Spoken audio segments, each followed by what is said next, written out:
তোমার ছেলের যখন সবার সামনে বউ বলে পরিচয় দিতে এতই বাধে, তখন সম্পর্কটা রাখতে কে বলেছে? আর বিয়েই বা করতে কে বলেছিল? বিয়ে করতে লজ্জা লাগেনি, অথচ সবার সামনে বউ বলে স্বীকার করতে ইগোতে লাগে। তোমার ছেলেকে বলো আজই ডিভোর্স দিয়ে দিতে। এও বলে দাও আমি কোনো ফেলনা নয়। ভাত ছিটালে যেমন কাকের অভাব হয় না, ঠিক তেমনি আমার জন্যও আজই ডিভোর্স চাই তোর। ডাইনিংয়ে বসে মৌনি, সামনে ওটসের বোল, গরম দুধ থেকে এখনো হালকা ধোঁয়া উঠছে। চামচ দিয়ে নাড়তে নাড়তে নাকের পাটাতন ফুলিয়ে এক নাগারে বলে চলেছিল সে। তন্মধ্যে জলদ গম্ভীর স্বরে শেষ বাক্যটা অসম্পূর্ণ রয়ে যায়। ঘাড় ঘুরিয়ে তাকালো। গায়ে সাদা আর কালো স্যুট, শার্টের স্লিপ টেনে তুলতে তুলতে এগিয়ে আসে মহিব। মৌনি চোখ নামিয়ে নিল তৎক্ষণাৎ। অমন প্রশ্নে ওর রাগের পারদ গগনচুম্বী হয়। রাগের আগেই জবাবে বলল, হ্যাঁ আজই, এক্ষুনি। আগে কিছু খেয়ে নে, কোর্টে টোর্টে ঘোরা লাগলে শক্তি তো দরকার। চেয়ার টেনে বসতে বসতে বলল মুহিব। মৌনি আঙুল তুলে বলল, শোনো আমি কিন্তু সিরিয়াস, কোনো মজা করছি না। রান্নাঘরটা ডাইনিংয়ের সাথেই খোলা। সেখান থেকে রেহনুমা বলে উঠলেন, আহ মুহিব, মেয়েটা একে তো রেগে আছে, আবার রাগিয়ে দিস না তো। কলিজা ভুনার বোলটা টেবিলে রাখতে রাখতে ফের বললেন রেহনুবা। মৌ, আবার কি হয়েছে রে? বাদরটা আবার কি করেছে? তুই হঠাৎ খেপলি যে? সকাল সকাল কী সব বলছিস? মৌনি গাল ফুলিয়ে বলল, তোমার আদরের ছেলের থেকে শুনে নাও। ছেলের দিকে তাকিয়ে শুধালেন, এই মুহিব, তুই আবার মৌকে বকেছিস নাকি? হ্যাঁ, মেয়েটা এত রাগলো যে? উল্টো করে রাখা প্লেটটা সোজা করতে করতে জবাবে বলল মুহিব, তুমিও না মা অবুঝের মতন জিজ্ঞাসা করছো কি হয়েছে? ওর রাগার জন্য আবার কিছু হওয়া লাগে নাকি? মৌনি তেতে উঠল, বলল, তুমি বলতে চাইছো কিচ্ছু হয়নি, তাই বলছো তো? মুহিব নিরুত্তর রইল। মৌনি সমস্ত অভিযোগ ঢালতে শুরু করলো। বড় মা, তোমার ছেলে কলেজে ওনার কলিগদের কাছে আমাকে কাজিন বলে পরিচয় দিয়েছে। রোজ গাড়ি করে একসাথে যাওয়া দেখে সীমা মিস জিজ্ঞেস করেছিল আমি কি হই ওনার, আর উনি বলেছে কাজিন হই। ডান ভ্রু উঁচিয়ে প্রশ্ন ছুড়ল মুহিব, কিছু কি মিথ্যে বলেছি? অবশ্যই মিথ্যে বলেছ। আমি কি এখন আর শুধুই তোমার কাজিন আছি? তাহলে ঢাকঢোল পিটিয়ে বলতে হবে তুই আমার বউ, তাই তো? মৌনি ফোঁস করে উঠল, শুনেছো বড় মা, শুনেছো তোমার ছেলের কথা? বিয়ে করেছে বলতে সমস্যা কোথায়? জানি তো, বললেই সীমা মিসের সাথে ক্যান্টিনে বসে গল্পে গল্পে কফি খাওয়া হবে না। মেয়েরা বিবাহিত ব্যাটার দিকে প্রেম প্রেম চোখে তাকাবে না, সব বুঝি। মুহিব শক্ত কণ্ঠে ধমকে সুরে বলল, হোয়াট রাবিশ! পরিস্থিতি বেগতিক দেখে রেহনুমা দুটোকে থামাতে দ্রুত বলে উঠলেন, থাম তোরা, সকাল সকাল কি শুরু করেছিস বলতো? আর মৌ, মা রাগ করিস না, যা, তোর প্রথম সেমিস্টার শেষ হলেই বড়সড় অনুষ্ঠান করব। মুহিবের কলেজের সব কলিগকে দাওয়াত করব, আর তুই তোর বন্ধুদের দাওয়াত করবি। তখন তো সবাই জানবেই। খাবার মুখে দিয়ে গোমরা মুখে বলে উঠল মৌনি, তোমার ছেলেকে বলে দাও একা একাই কলেজে যেতে, আমি তার সাথে গাড়িতে যাব না, আমি সিএনজি করে চলে যাব।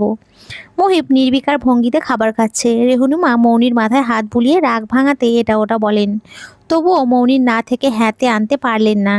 মৌনি খাবার শেষ করে বেসিন থেকে হাত ধুতে ধুতে বলল, এই জন্যই আমি বিয়েটা করতে চাইনি। রাগ করে যে বাবার বাড়ি চলে যাব সেই উপায়ও নেই। রাগ করে 5 কদম বেরিয়েও দেখি একই ছাদের তলায় আছি। আমার এই দুঃখটা একই বাড়িতে থাকা কাজিনকে বিয়ে করা মেয়েরাই শুধু বুঝবে। আফসোস, শেষ সিঁড়ি বেয়ে উপরে উঠতে উঠতে নেয় মৌনি। মুহিবকে উদ্দেশ্য করে বলল, 5 মিনিটের মধ্যে পার্কিং লনে যেন পাই, আমি ওয়েট করছি। পারবো না, আমি একাই সিএনজি করে চলে যাব। পিছু ঘুরে না তাকিয়ে সোজা উপরে নিজের কক্ষে যায় মৌনি। বেশ কিছুক্ষণ সময় লাগিয়ে সাজগোজ করে তৈরি করে নিজেকে।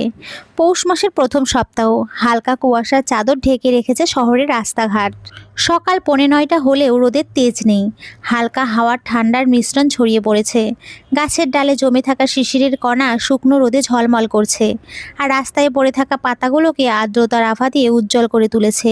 মনে জানালা দিয়ে দেখলো, এও দেখলো সাদা রঙের প্রাডো গাড়ির সাথে এক পা ঠেস দিয়ে ফোন কল করতে থাকা মুহিবকে।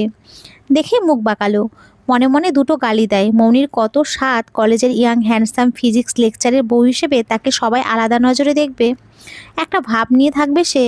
কিন্তু খারস ব্যাটা মৌনির সেই স্বাদে জল ঢেলে দিচ্ছে। মৌনি নিচে যায়, জানে এখন না করলে রাম ধমক খাবে। এমনিতে ইচ্ছে করে রাগের আগে 5 মিনিটের জায়গায় 25 মিনিট পার করে এসেছে সে। হিলের আওয়াজ কানে যেতে চোখ তুলে তাকায় মুহিব। মৌনির গায়ে টপস, লেডিস জিন্স, ওড়নার গলার সাথে পেঁচানো। কিছু চুল মাথার উপরে পেঁচিয়ে খোপার মতো করা, বাকি চুল 2 কাঁধের উপরে দিয়ে নিচে টেনে রাখা।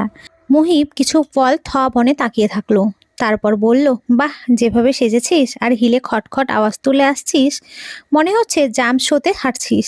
শুকনো খোঁচা মেরে বলে মুহিব। মৌনি তো ওর দৃষ্টি আকর্ষণ করতে ইচ্ছে করে হিলে শব্দ তুলে হেঁটেছিল।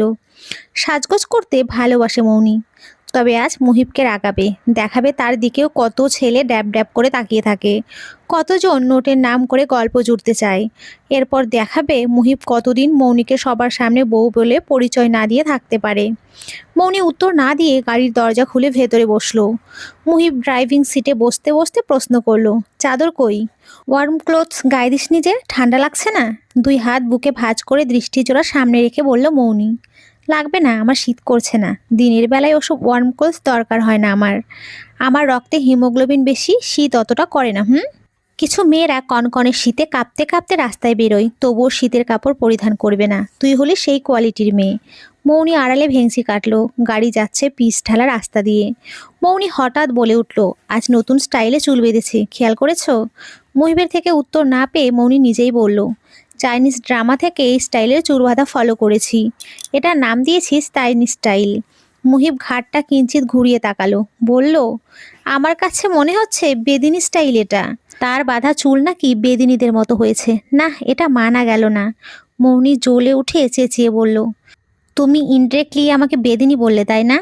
হুম, এটা মানা গেল না। সারা রাস্তা রাগে ফোঁস করতে থাকলেও একটাও টু শব্দটি করে না মৌনি। তবে কলেজে গিয়ে মুহিবের অপছন্দনীয় কাজগুলো সুন্দর করে করতে থাকে। ছেলে ফ্রেন্ডদের সাথে মাঠে গল্প, ক্যান্টিনে নিজে ট্রিট দেয়, আড্ডার পসটা সাজিয়ে নেয়, তারপর সেলফিও তোলে। মুহিবকে দেখিয়ে সে করলো। ফেরার সময় মৌনি আজ আগেই চলে আসে। জানে একসাথে আসতে গেলে গাড়িতে রাগ ছাড়বে মুহিব বাড়িতে আসার পর রুম থেকে বেরোয় না মৌনি। রাতে খাবার পর্যন্ত খেতে নিচে যায়নি। বড় মা এসে শরীর খারাপ কিনা চেক করে গেলেন। মৌনি এটা ওটা বলে ম্যানেজ করে নেয়। বছর দুয়েক আগে দীর্ঘদিন ক্যান্সারে ভুগে মা মারা গেছে মৌনির। বড় আপার বিয়ে হয়েছে, বাবা ব্যবসায়ী। ব্যবসা নিয়ে তিনি ব্যস্ত।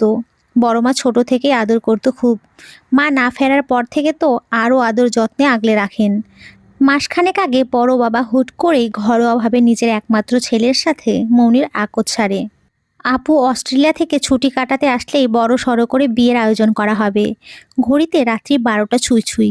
মৌনির ঘরের দরজা সবসময় খোলাই থাকে। বিছানায় শুয়ে ফোন স্ক্রল করছিল সে। এমন সময় ভেজানো দরজাটা আলগোছে ফাঁক করে কেউ একজন মৃদু গলা খাকারি দেয়। মৌনি ঘাড় ঘুরিয়ে দেখেই ধরফরিয়ে উঠে বসলো। তুতলিয়ে বলল, তো তুমি? পা দিয়ে দরজা ঠেলে এক হাতে নব ঘুরিয়ে দরজা লক করে দেয় মুহিব। দুই হাত আড়াআড়িভাবে বুকে ভাঁজ করে বাম পাটা দরজায় ঠেস দিয়ে দাঁড়ালো। মৌনি ভয়ে ঢোক গিলল। ভেবে নেয় কলেজ থেকে একাই এসেছে, তারপর কলেজে একের পর এক অবাধ্যতা করেছে, সেই জন্য নিশ্চিত এখন অনেক বকা শুনতে হবে। মুহিব এগিয়ে গিয়ে বিছানায় হাত পা ছড়িয়ে শুয়ে পড়ল। মৌনি আশ্চর্যে চরম সীমায় পৌঁছালো। মুহিব বলল, একলা রুমে প্রচণ্ড শীত করছিল, ঘুম আসছিল না।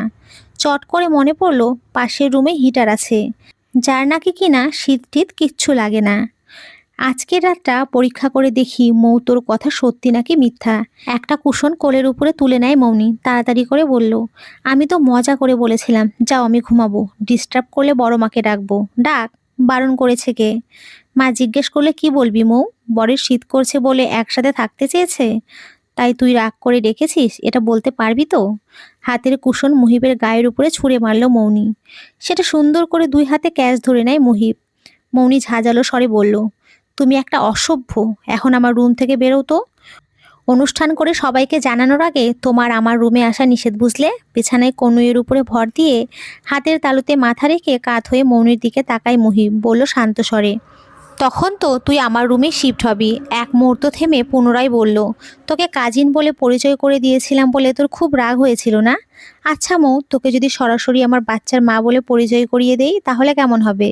গুড আইডিয়া না? বিষয়টা ধরতেই মৌনি তড়িৎ গতিতে বলল, বাজে আইডিয়া।